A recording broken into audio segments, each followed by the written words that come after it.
Good afternoon, Scott here, known as Cantaloupe to some online, and I'm bringing a subject to you that's interesting to me. It might be of interest to you or someone you know, and that is adaptation, with emphasis on professional adaptation, as in the workplace, various workplaces, and when and why it's important. You may have heard of adaptation, the ability to adjust and change to changing needs and environments. And you might immediately think, well, my workplace is pretty consistent. It's a brick and mortar, like old style place, or it's a government place, or it's a something that doesn't change frequently. And that's a valid point. But here's an even bigger reason to consider the importance of adaptation, even in and especially in those places, because you're out of practice if you work in one of those places. First of all, I have an example. In lots of my videos, I use real world examples from my own experience. Consider a bus driver, city bus driver. It's going to be a fun story, I hope.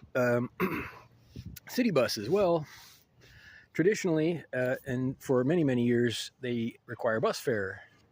This is a known fact around here anyway, that when you get from place to place, you're expected to pay a small fee, or a medium fee nowadays. But in any case, the expectation is that there's a fee, and the bus driver is very, very aware of this usually. Even the newer guys have been trained to block and identify fare jumpers, so to speak. They keep the doors closed. There's usually 2 doors on a bus for entrances and exits, and they watch them like a hawk.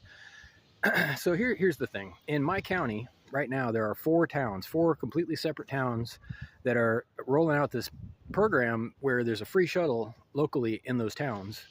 No fees whatsoever. It just runs in my town. It's 6 days a week, and it's hop on or off whenever you feel like it. So this is a changing environment. To bring me back to my point, the city bus drivers they send here to drive the shuttle, because it's all run by the same group. It's the same municipal transportation system and authority that runs in the whole county and beyond. The bus drivers they send out here are still in this mindset that they have to watch for fare jumpers. And this brings me to my point, is even and especially in very traditional, very stable, very unchanging environments, especially, it becomes important to be able to adapt. So here's the problem. To get to the punchline, our bus driver today, and every day he's here, God bless him, I'm not going to name any names, but he keeps the doors completely shut until it's like, split second before it's time for him to take off. And I believe it's so that he doesn't have to watch the doors. And the point is, drum roll, it's completely pointless because there's no fees involved. So, but he's still got this behavior, and it makes his job kind of unattractive and unappealing to the people who are trying to get on the shuttle, because they're used to other bus drivers who have kind of figured it out, for example, and they keep the doors open all day. If it's not, weather permitting, of course. But it's just one of those things where it's the same company, it's the same system, same people, same equipment, but there's one small detail that's different, and it makes a big difference as far as expectations and appropriate behavior. And some people are good at adaptation, and some people, it's much harder for them. And, I'm not trying to be judgmental, but it's a skill. It is.